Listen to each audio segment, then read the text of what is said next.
Good morning and welcome. Welcome from the great state of Washington, from the beautiful Microsoft campus, newly renovated Microsoft Virtual Academy Studios here. My name is Jerry Nixon and you are watching the Jumpstart for exam 70483, C# Fundamentals. Good memory. Excellent, yes. I'm good with numbers. My name's Jerry Nixon. I'm one of your co-hosts today.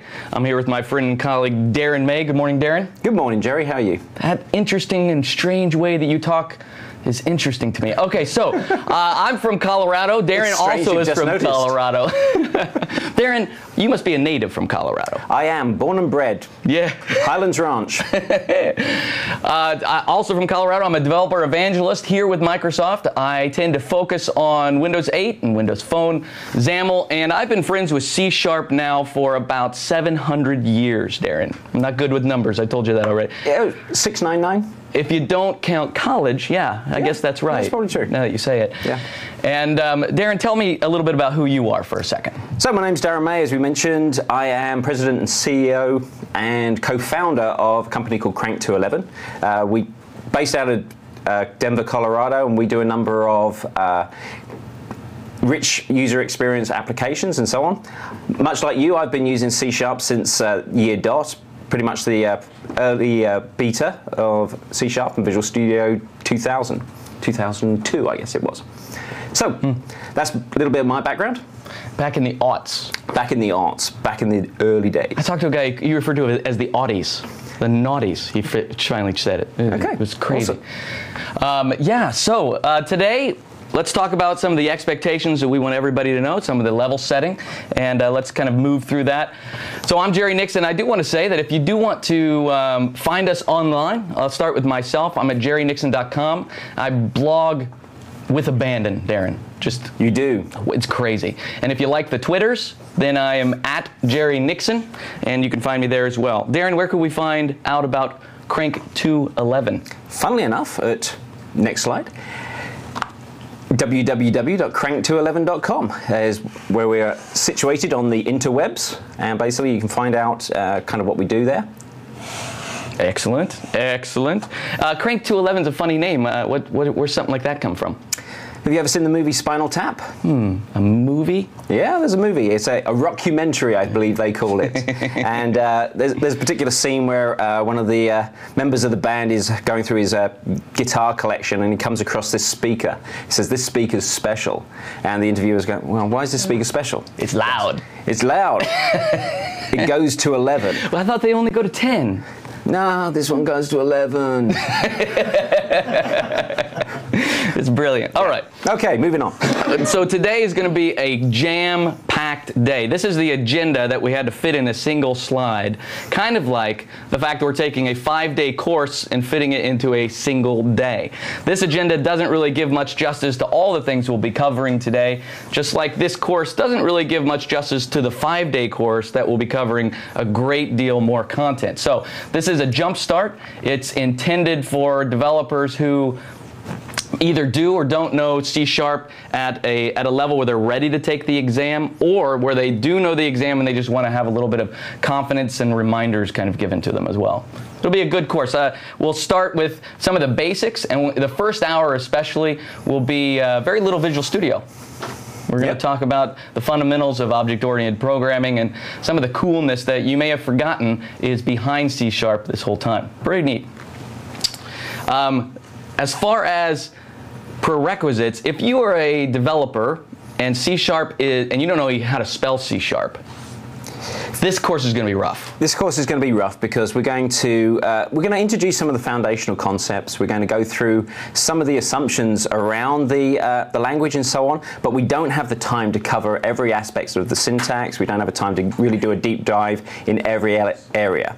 So some things we'll focus on because they are of more emphasis perhaps in passing the certification. Other things we'll just mention in passing and we'll talk about as we do the demos. I think it's fair to share right now that this was a painful process because surely, I was talking to you. Yeah, don't call me Shirley. C# is not a shallow topic. And to cover it in one day, there's lots of things we just simply cannot talk about. And so in order to do that, We had to cut quite a few things out. And for us, who really love the language and just love helping developers, to be able to cut things out is really, it was just a painful process to do. I felt like I was a movie director. I was cutting out my favorite scenes. So that kind of speaks to some of the source code that we actually have to support here. And a little bit of our own vanity to think about it like that. Exactly. Yeah, no doubt. So we have a lot of source code. There'll be links on where you can go and download that, so if you want to follow along with us. There is many, many more demos than we will actually incorporate during the day. And so if you go through and have a look at the project, you can see many snippets of ideas that we've had around how you can implement certain features and so on and so forth. So that's out there. And if you're wondering which ones we cut out and didn't fully bake into this course, those would be the projects that are empty. The name is there. Yeah, those are the ones that we look for contributors to be able to fill those in if you're excited about it. So Microsoft Virtual Academy, just go through some housekeeping. Hopefully everybody knows where their own bathrooms are and things like that. We'll go in a series of modules with some breaks in between each one of them. There'll be hour or 50-minute modules with a 10-minute break at the end of each.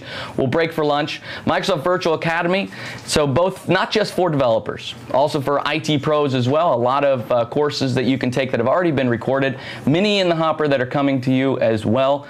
Over 1 million registered users. That's pretty impressive. It's a lot of people. Maybe that M might mean, I don't know, maybe it doesn't mean million. Maybe it means 1,000. Let's go with 1 million. There's 1 million registered. Did you see that note? I did. It's beautiful. The demo gods have paid us a visit Required already. restart. That is a curse in the morning. That's wonderful. Thanks, MSIT. That's great.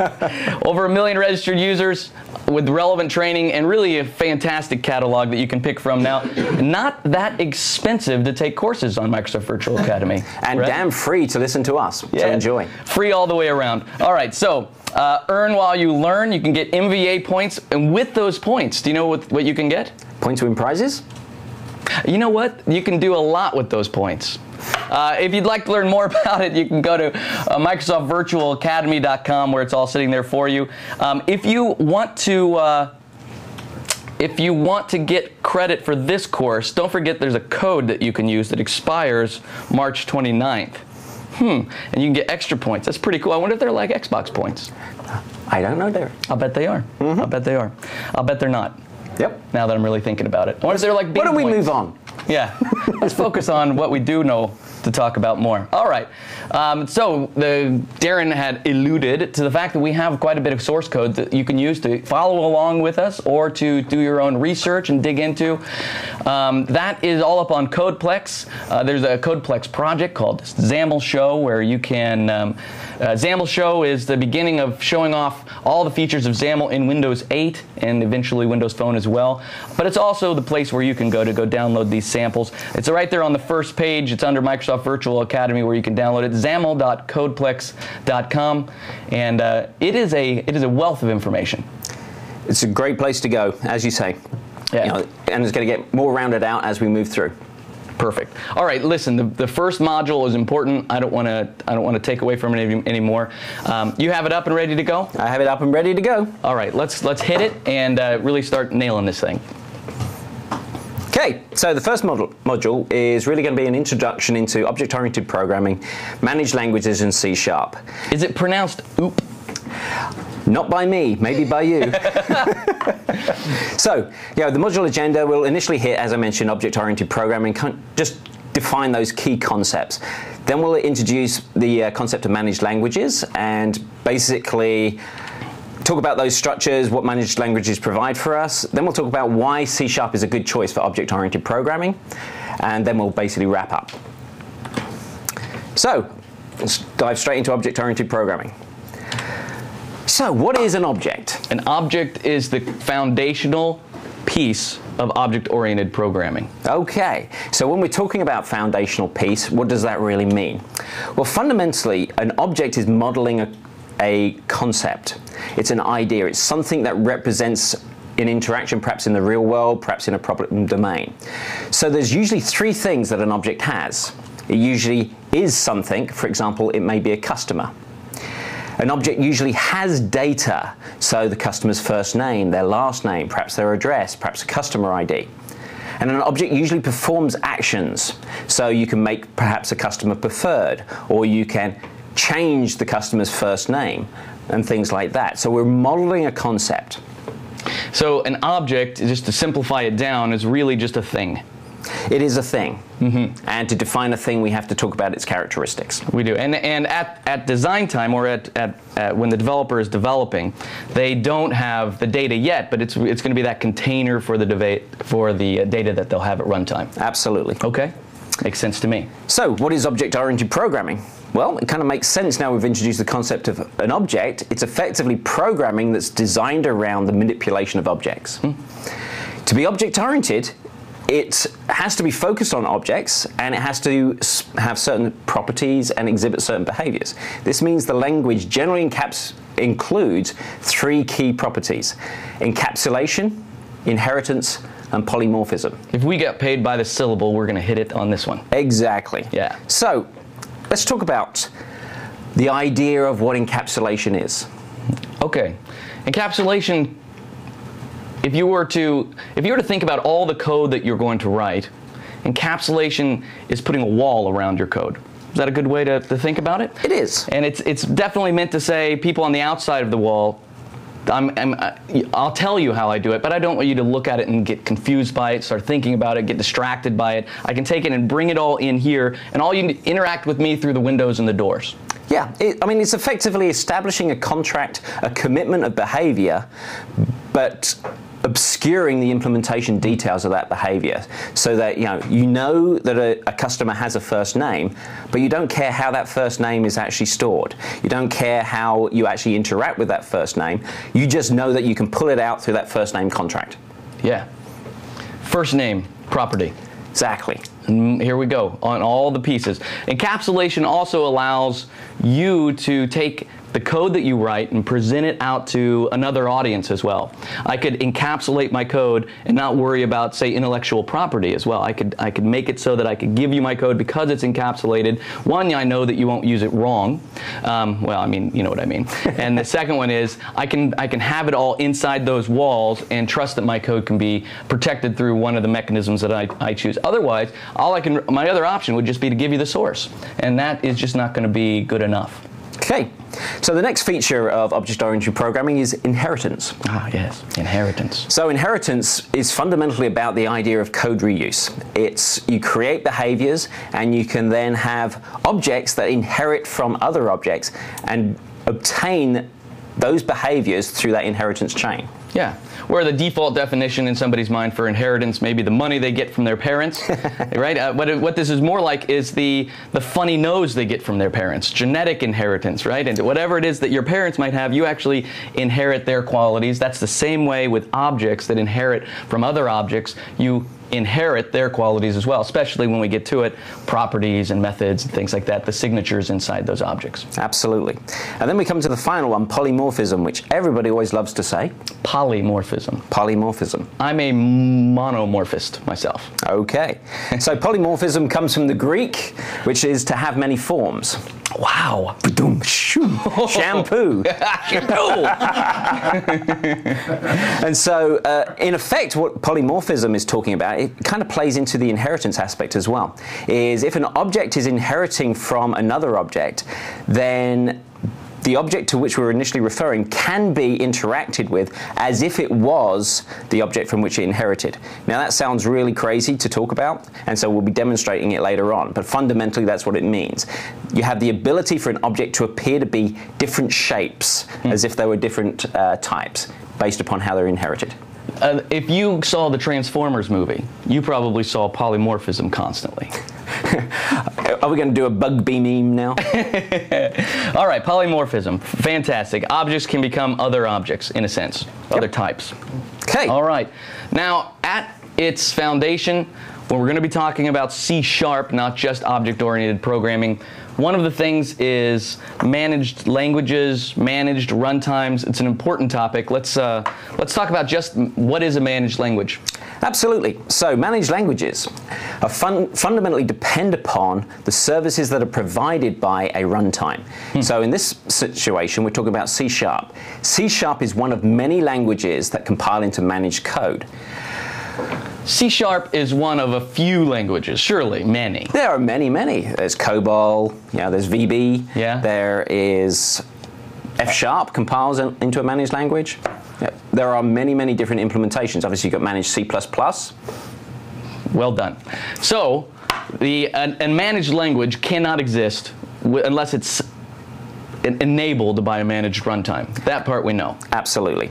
Keep going. You were doing great. So, the managed runtime in .NET is called the Common Language Runtime, and it provides a number of core services that the managed languages need to be able to perform. Such services include automatic memory management, which we're going to go into detail, but really it solves one of the key problems of using unmanaged languages such as earlier versions of C++ and so on, where the developer was responsible for very fine-grained memory management, such as allocating memory and remembering to release it when it was finished. That was a cause of major issues around memory leaks and so on and so forth. And that's a very repetitive task, too. This is great. Yeah, it's a lot of template code that you have to keep reusing in that scenario. And it's the sort of thing that developers often got wrong because it is actually complex. And so what would happen is they would write an application that did all the things that was in the domain of their application, and then they would get some of the boilerplate stuff wrong and make it look as if it was unstable. A runtime enables all of that boilerplate for you. It's really around, not just around getting it right, but it's also around productivity for the developer as well, so they don't have to build all of that. Just leverage what's already there inside the runtime. Certainly a runtime does more than that. There's also security elements, and there's also portability, right? That's also portability. There. You've got the macro level exception handling. The Common Runtime provides that service. And there's also standard types, so standard ways of interacting with data. So we'll talk a little bit about types in a second. All right. How about now? Sounds like a great plan. It's almost as if this was a plan. I do not want to talk about non-standard types. Well, that's a good thing. Okay, let's talk We'll get to those later. About standard types. Exactly. So a type is a foundational building block of any application that's built in a managed language. The type really defines what an object is. It has metadata about that type. It talks about or has data around the memory allocation that's necessary to store that type. It has metadata that talks about what properties are exposed by the type, what methods or functions that type implements, what its level of access is, and so on and so forth. So if I see an object and I want to know about that object, I need to interrogate its type. Type's a funny word because type defines what type it is. Yeah. I mean, it's tricky. But if I want to know about an object and what all is inside it and what all it's supposed to do and what all it says it can accomplish, I use its type. Now, I don't do that very often, but the compiler does. Yep. If the compiler wants to understand this object that I'm invoking, then it is using its type and all of the metadata inside that type that describes the object so that it knows what to do with it and what not to do with it, which is probably the most important part. Exactly. And that type metadata really helps you in your development environment when you're inside Visual Studio, because that is what helps you use things such as IntelliSense, get the compile time checking. The IDE brings that back. Excellent. So, one of the other advantages of standard types is that all types in the managed environment inherit from a common base, which is, funnily enough, called object. Every object ultimately inherits from object. Exactly. And you don't see that in the syntax. Later we'll see how to inherit from something, and it doesn't say from object. Exactly. Everything is from object. It's implicit, and it occurs for you automatically. What about the cat object? It comes from object? It absolutely comes from object. Integer? Integer, absolutely. Everything comes from object. Everything. That's really what it means when it says common base, Jerry. Yeah, I really get it. All right. Awesome. So explain it to me. I come from object. What do I get from that? So there are about 4 methods that object implements. One of them is toString, so that every time you refer to an instance of an object, every object has a toString method. Now, the default implementation of toString happens to print out the fully qualified type name, which we'll get to a little bit later on, which may or may not be particularly useful, but at least there is a standard implementation. One of the great features of object-oriented programming, and C# in particular, is you can give a new implementation of toString that may be specific to the object that you're using and to the scenarios in which it's being used. And so, that's some of the power of object orientation. And back to inheritance, one of our big words, right, is because of inheritance, object implements toString, but that means because everything ultimately inherits from object, everything has toString, and it just keeps on going. You can kind of really see inheritance being driven there too, where whatever the parent has, the children have by default. So there's not really much implementation in object. Thank goodness, otherwise we'd have IntelliSense would be clouded with all kinds of things. Absolutely, and also, you want it to be a template for sort of basic default behavior. You don't want to make assumptions around everything that all the objects should have. And so I think the things that it's got, such as the hash code and the default equality checking and those kind of things, make sense from that core object perspective. But it leaves the rest of the implementation up to you and the domain in which you're modeling. So we can't do without types. And we're talking about the managed runtime, managed languages. Types are fundamentally at its base. All types are created equally? Absolutely. All types are the same? No, they're not. We have 3 categories of types. Interesting. So the first type is a value type. Now, the interesting thing about value types is they basically point to the data directly. So these are normally your low-level types, such as an int, a boolean, a double, and so on and so forth.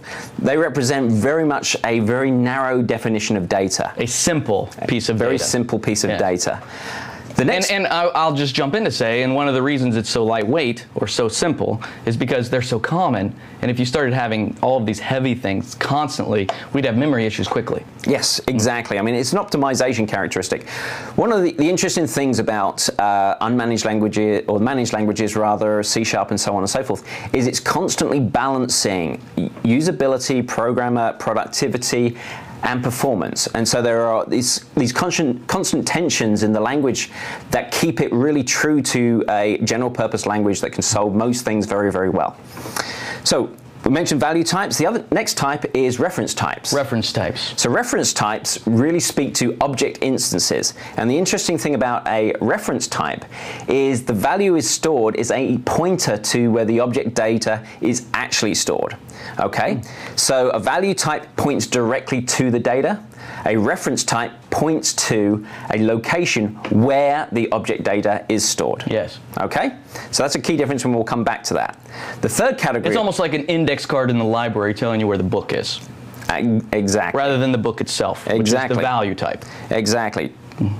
Pointer types are the final type, and these are only available in unsafe code. We're not really going to talk much about unsafe code, but fundamentally you have the ability in C# to mark a block of code as unsafe. And what this means is it is accessing memory directly as opposed to using the abstractions that the C# and managed libraries provide. Those abstractions give a lot of safety for developers, a lot of safety also for the user of the system, so they can trust the application that's running.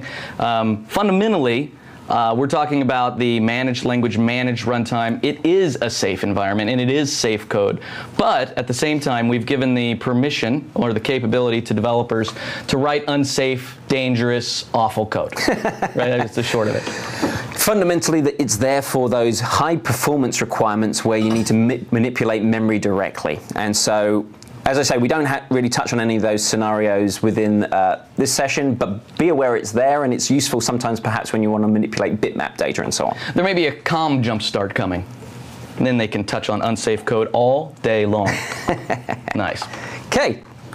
So the next section. So wait. We're talking about managed languages. Whoa. We're talking about managed runtimes. We're talking about types and how important they are inside those runtimes. Now, we haven't talked much about C#, right? Here we go. How does C# play into all this? What's the point of C#? Well, C# was basically developed to be a general purpose programming language. You know, it was designed to obviously be object oriented. It's the lead architect for it, Anders Kjellbergs, he invented Turbo Pascal and was the lead architect for Delphi. I was a Turbo Pascal Delphi. That's how you guys say it. Yeah, y'all. Delphi. That's how weans say it that way. I was a developer for that in high school. Yeah. That was my first programming language. Yeah. Was that on a wax tablet? Anyway. Cut the slide.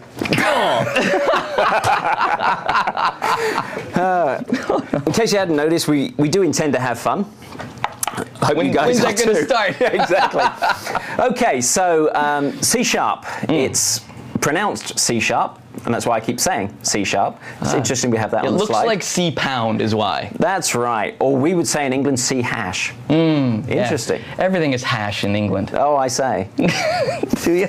So, as we've mentioned many times, general purpose language, object-oriented, focused on dev productivity. We're going to go through those features to kind of allude to why it is so productive and some of the capabilities it has. You get an idea of the fact that the main course is 5 days long, that it's incredibly rich, that there are a lot of capabilities built into this language, and we can only really lightly touch on most of those. We're going to do a deep dive in certain areas as we have time, but fundamentally use this as a launching pad if you haven't fully explored the capabilities of the language. There's a lot of great documentation out there around it, a lot of publications from MS Press and so on that you'll see linked to around this course, that you can really go in and deep dive into this language. And I think because it's based on some of the core C syntax, it's a very comfortable language for a lot of developers across a lot of platforms. Even now, most of the key languages are some variant of C syntax. So C# is a very comfortable place to come in. They naturally understand many of the kind of tricks around it that seem confusing. They've learned in other platforms as well. So I think it's very comfortable. We used to call it jump. I don't know if that was an official term or not. Java user migration path. Oh, that's where right. C# was a comfortable environment for developers who knew So there's a common languages. core. So this next slide kind of is interesting to us that have been with the language for a long time, because what it really speaks to a lot is the actual core language was pretty much bait right out of the gate, that there was a lot of really great core foundational syntax and style and capability in that core language. But it hasn't stood still. As certain trends have taken off within the industry, the language has responded. The team that is responsible for managing it have introduced new capabilities. And a lot of these new capabilities have really been focused around developer productivity. Always productivity, it seems. It's such a productive language. It really is. It's a comfortable language, but also one that just every time they introduce a new feature, it reduces lines of code that I write. Yeah. I love that. I mean, I can remember back in 2005 when C# 2.0 came out, and with the introduction of generics. Generics was a very big deal for me at that time. I was doing a lot of data access code, a lot of repetitive code was being written that I could have templatized if I had the ability to do so. Yeah. Generics introduced that ability, and we'll touch on that a little bit later on. The other pieces that you see, I mean, it's interesting because you can look at code and see almost the pedigree of the code. You know, you can see I can tell you what year that was probably written in by just what they're doing, and even now we're at C# 5, but you can still see developers that aren't. You know, they haven't gone into the features of 3.5 or into the features of 4. And so it's interesting to be able to see and kind of evaluate it. Yeah. Once again, I have to thank Microsoft IT for popping that up over my presentation. Apparently, BitLocker is being changed. Ah, fantastic. Awesome. We don't want it to stay the same. It's all about innovation here, and things can't stand still. Exactly. Especially BitLocker. Exactly. All right. Okay, so let's talk a little bit about how C# implements some of those key object-oriented capabilities.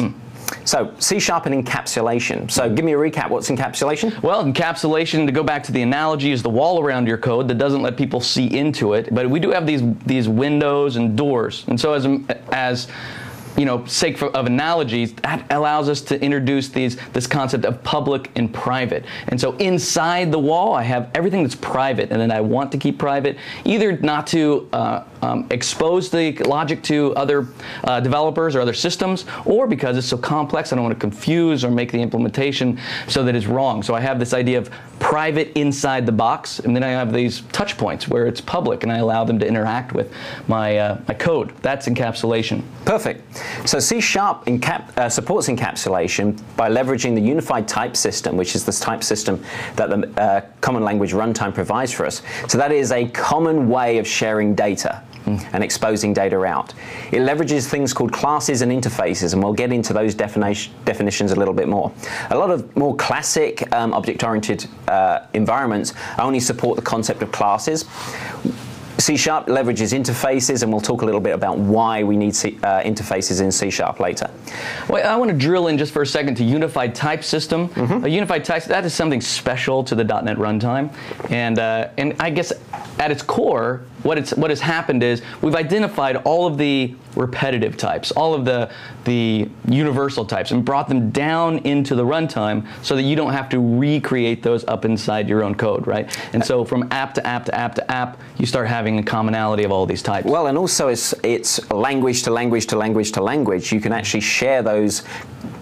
If you expose out a public property in an assembly written in, say, C#, you can consume that on the Metro side of the house or the Windows App Store side of the house. You can consume that in JavaScript.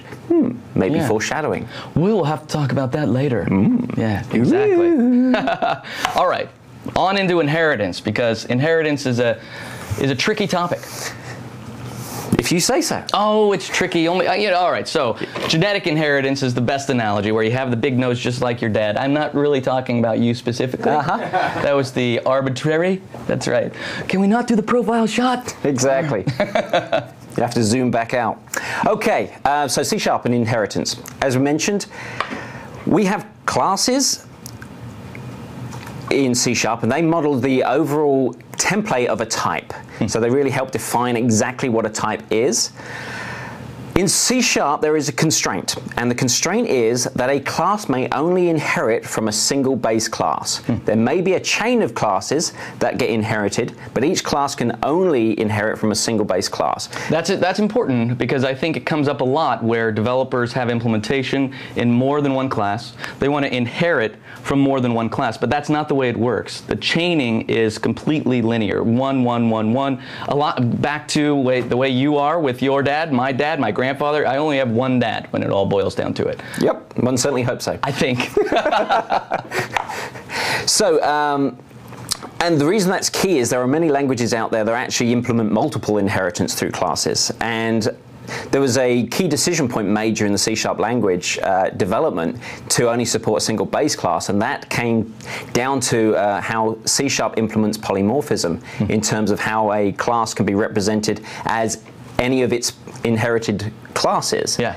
Is it allowed the compiler to make a very reasoned and rational decision that was always going to be consistent about what was inherited and where it was inherited from. So that when you did casting, and we'll touch on casting a lot more later, you always knew exactly which implementation you were dealing with. Yeah, if you had a zillion parents and they had features that overlapped, how would you ever be able to implement that in a logical way? Exactly. Yeah, it really cleans it up. Exactly, makes it much simpler. So, how we were able then to support some form of multiple inheritance is we were able to leverage something called interfaces, and we'll go into interfaces in a little while, but fundamentally an interface is a promise. It talks about this is the behavior that any class that implements this interface will provide. You can use it to mark it as being something that is of this interface and to also implement those behaviors. Certainly understanding what interface an object implements allows you to understand it. It's a description of the class with or the object, no doubt. But you're right, it is also a contract or a promise that says if it does implement it, or if it does have this interface, it must implement it, and we wouldn't allow it to compile if it didn't. Exactly. Beautiful. So finally, C# and polymorphism. Wonderful word. Polymorphism. So here we start getting into things where the language, sometimes it's tough for us to express this concept in a way that makes sense, and so we'll be demoing this in a more visual way a little bit later. But basically a class can be used as its own type. Say for example we have a person class. We might inherit from a person an evangelist class, and we might inherit from a person a developer class. Sorry, I thought I was trying to read your mind. Exactly. You were trying to foreshadow there, wasn't it? Yeah. Cut to slides. Bam. Shampoo. So basically, we can then refer to a developer class as its base class. Or we can turn around and say, I want to interact with this developer class as its base, which is the person class. And so that is polymorphism, and we use an implementation called casting to move one type to its inherited type and back, and we'll touch on this scenario a lot more. We can also turn around and say, if we developed an interface called C# Coder, then both a developer and an evangelist could implement that interface, and we could then refer to those instances as C# coders as well. That's interesting, because now I can cast you into 3 types. I can have you as developer. I could have you as C# coder, the interface. Yep. And that's easy enough. We share that. But we also both inherit from the same parent person. Right? So now I could cast you into all 3. And that's polymorphism, is that you suddenly in my code can become any of those 3 at any time. Yes. And that gives us a lot of flexibility, and we'll touch on that a lot more. There's another form of polymorphism that C# enables, and that is around methods. So a method is a function. It's a encapsulated piece of functionality that an object can perform.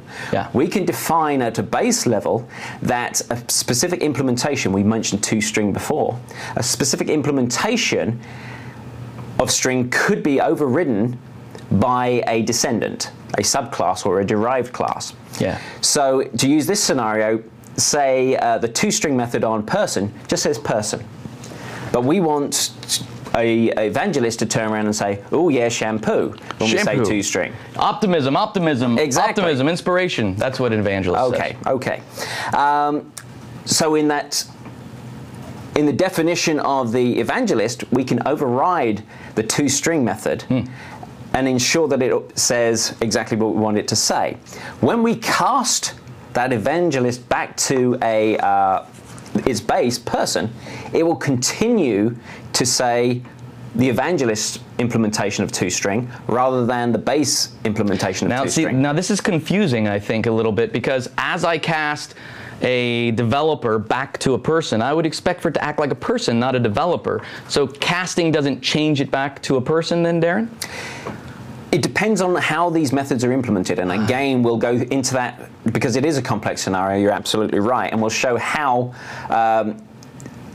you override a method impacts on how it rolls back up the types. But if you have basically a virtual method that you override in a derived class, that implementation follows it back up the chain. So fundamentally, a developer can be cast to a person, to an iDeveloper or whatever, but it's still a developer. It's always a developer. It never loses what it really is. Now we can just interact with it differently. But developers also have, but now back to a real developer. A C# developer has the control to say, as you cast it around, what is it going to act like? What is it, like, if it goes back to person, is it going to use that base one? The developer can choose that. Exactly. Yeah. Exactly. And as I said, we'll get into that in more detail and show you in code. So we mentioned a number of times that C# supports developer productivity. Yeah. And we showed that great graph of all the new features and capabilities that were introduced. Yeah. So I can't emphasize enough just how rich this language has evolved into in terms of the scenarios and so on. And its focus is helping a developer solve complex tasks without the language and the tooling getting in the way. Yeah. There's some languages that you may have used in the past that it's just like, I have a concept in my head, but I just cannot work out how to express it elegantly and effectively within this language. I find C# to be very, very useful in that environment. Yeah. And I mean, obviously, C# is enabled by Visual Studio, right? Visual Studio and the tooling around it, other add-ons you can have, like ReSharper that you might install. I mean, there are all kinds of productivity gains that you can get from that as well. But truly, it's the language. And when you look at that map of time and you see the things that were introduced, the reality is C# has not changed that much over time. All it's done is increase productivity, and it is a beautiful language. And what's interesting is developers who use it, they're in love with it. Not only because of its elegance, not only because of how it's very logical, there's not a lot of compromise inside of it, but also this productivity piece around it is very important. Now there are some key things. What are some examples of productivity inside C#? So I think one of the things that's most useful, and I use all the time, is the var shorthand. Yeah, me too. So that means variant? It absolutely does. Basically, when we're defining variables, prior to the introduction of var, we would always need to specify the type. So if we were using an integer, it would be int, variable name equals, and then a value. And as you start creating your own custom complex types, you typically have these longer and longer type names that you would be expressing in there. You'd have to scroll to see it. Exactly, and it would become longer and longer. The reason for having that is that C# is inherently strongly typed, which at its foundation means that you have to declare what type an object is before you start interacting with it, and right. It will always be constrained to be of that type or a base of that type throughout its lifetime. Yep. So it seemed very natural in the initial versions of the language to always be specifying that type. And as an aside, this is different than languages like, let's say, JavaScript. JavaScript also has var. Absolutely. It does not mean the same thing. It definitely does not. Yeah. Because in effect, you can place any value at any time into a JavaScript variable, and it will automatically become of that type. And you can change the type constantly. You never know really what you have until you do an evaluation of it. Exactly, and the reality is that environment depends upon the developer's discipline rather than placing constraints within the compiler. Now, one of my favorite productivity pieces is LINQ. That's the integrated query language, and it is beautiful. LINQ allows me to save so much code. I can interact with different collections or enumerables and do all kinds of operations against it that I would have had to have hand-coded otherwise. Mm-hmm. And now, because of LINQ being integrated with it, I can do all kinds of things. Even one of my favorite is distinct. In order to find all the distinct members in the list based on some sort of criteria is a one-line operation now, where usually you would have a loop and some if statements, and you'd have variables or some sort of members that are keeping track of what is and what isn't. It's actually excellent. It is excellent. And one of the key things that I find interesting is, imagine how hard it would have been to use LINQ if we didn't have var. For the return types. Yeah, you'd always have to know exactly whatever's, yes, exactly. Because, you know, LINQ allows us to project into results that implement specific interfaces so we can iterate through them. But with the advantage of var, we, the developer, don't have to know explicitly exactly what type of enumerable. Sometimes those types that are returned are just freaking long. I mean, if I got paid by the letter, then that'd be fine, but that's a lot of typing and more likely to get wrong than right. Exactly. Mm-hmm. And then lambdas was also introduced at the same time. Yeah, lambdas are a tricky thing. A lot of developers look at lambdas and it makes them really nervous. I can understand why it does. It would make me nervous. It would make me want to avoid them when I first see them. But once you understand them, there's a lot of power. There's a lot of opportunity to create predicates inside a lambda. We'll spend some more time on it, but a lambda in general is a way for me to express a predicate in a small, tiny little syntax. It's very nice. Yeah, I mean, basically it is a method that we can define inline and pass around as if it was a variable state. Now, the C# syntax, generally speaking, is pretty clean. I mean, especially if you know C, but even if you don't, it's pretty clean. The syntax, for example, if you were going to build a class, like let's say lion, right? The lion class is a clean piece. You just define it. You can define whether or not it's public. You can find its name and then go into its members. Generally speaking, those kind of identifiers and pieces are very simplistic, right? You want to make it so that it identifies itself, but it's also at the discretion of the developer if you have a naming convention. We don't say classes have to be named like this. We don't say methods have to be named like this. We don't say. Can we show the slide, please? And generally speaking, it's very readable, right? I mean, one of the things, I was a Visual Basic developer for quite a long time, and I loved Visual Basic. You could read it out loud practically. But the reality is, C# is the same way. It's very clean and elegant and very discoverable by developers. Absolutely, and as you mentioned, we have the identifiers and the keywords, and as we can see in this example here, the identifiers are the names, so we can see lion, sound, make sound, write line, and so on.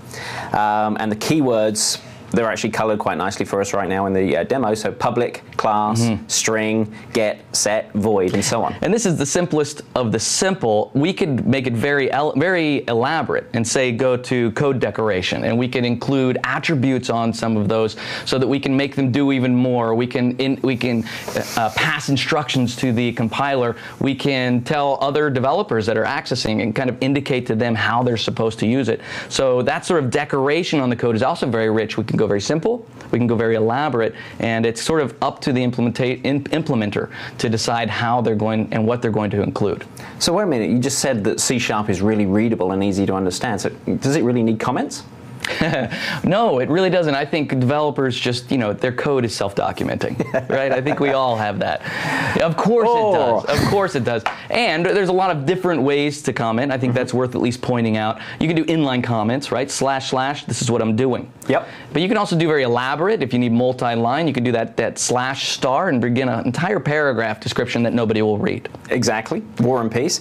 Or if you actually want it so it could be externally consumed, rather than doing that big block paragraph inside that style of comment, you could actually use the XML documentation syntax, which will allow us to actually extract that information out as a separate XML file, and then we can use some tools such as Sandcastle, which used to be a Microsoft project, but I believe now has been picked up on Coplex and branched out, and this will replace.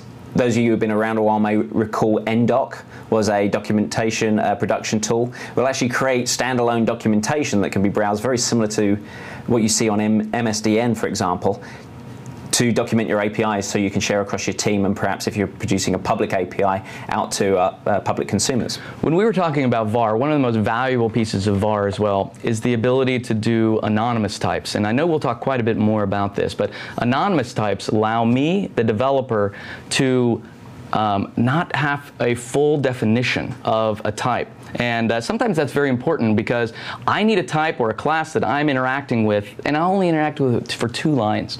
And so why would I go create a class, the full definition, and everything else, when really I just need to hold a few variables and pass them along and maybe put them in a list and then pass them along, and then I'll just destroy it, right? We could say it's a little bit of developer laziness sometimes, right? Not wanting to do that. In the past, prior to anonymous types, we had to go do that. And so now we can just quickly say this is an anonymous type, and the anonymous type is important because it allows us to, especially with LINQ and using VAR, to be able to interact with complex types very quickly. But the compiler on the back end is actually defining that for us. Where we were being sort of lazy, the compiler on the back end is actually implementing that class. Absolutely. And there are some downsides to them too, right? I mean, one of the downsides is they're not portable. Exactly. They're defined within that scope, and so we can't share them. And because they're not one of the foundational types, they also can't be shared external to our assemblies and so on.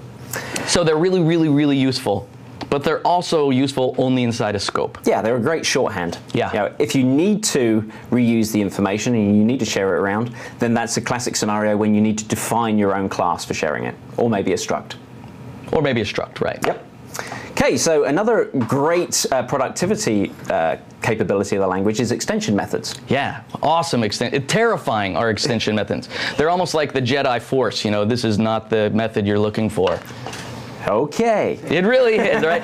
Here I am. You give me an object, let's say. You've sealed it, and it's completely encapsulated. I created the string class in the .NET framework. Right. Wow, that would be quite a name. That's a resume bullet right there. Exactly. I created the string class. And if only it were true. What's funny is string.toDog doesn't exist, right? There's no method that says toDog. It's strange how that is. Why did they not put that in? It is funny, but if I wanted a .toDog, right, I could totally create that method as an extension method, and then it attaches to that object for me. But wait, I'm paranoid. I've turned around and marked my string class so it can't be extended. How do you do that?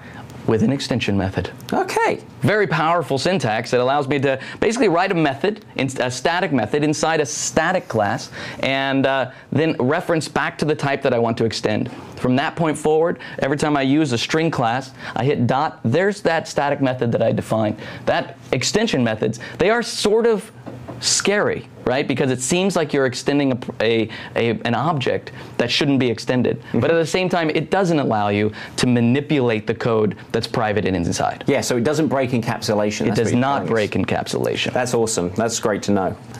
Now, there are other features that are pretty cool inside C#.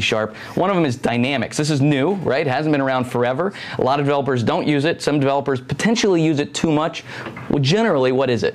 So basically, C# is a strongly typed environment, which means that you declare the type.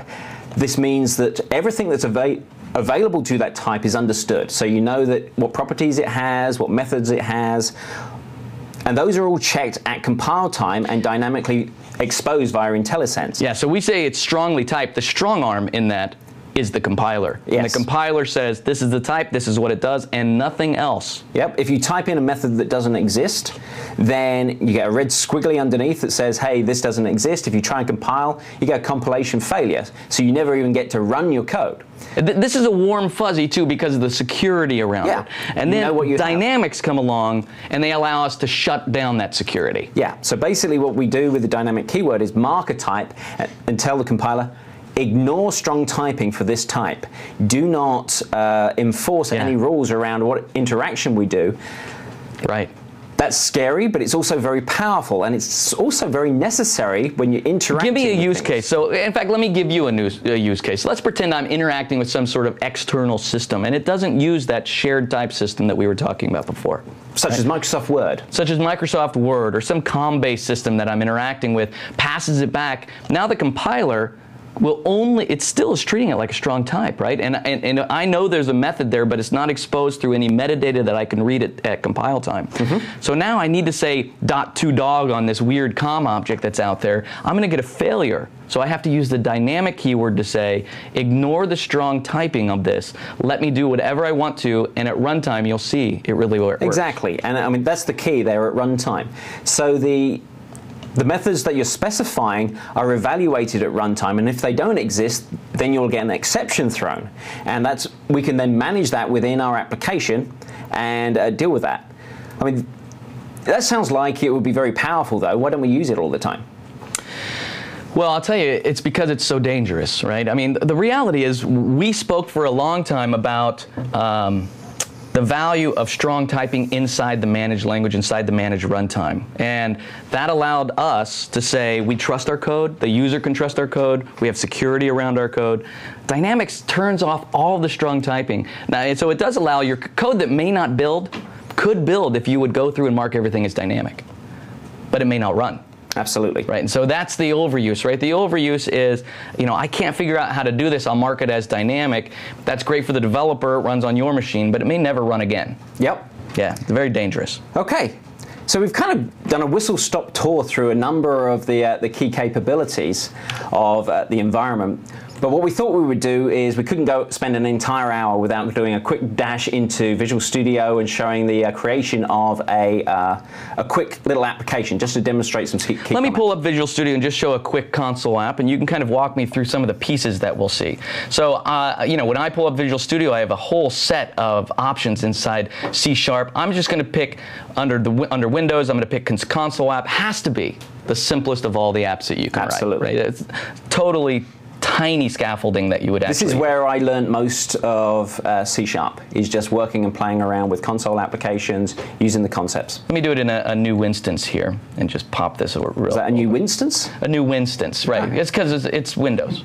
Oh, that's special. All right, so I've loaded it. When I look at the console layout here, I don't have very much. I've just got a few properties here, and it's got a little. It kind of jumps a little, so you can look at it. I'm not quite sure what's going on there, but it's exciting. I think whatever you're doing there, stop. I can't. All right, I stopped it.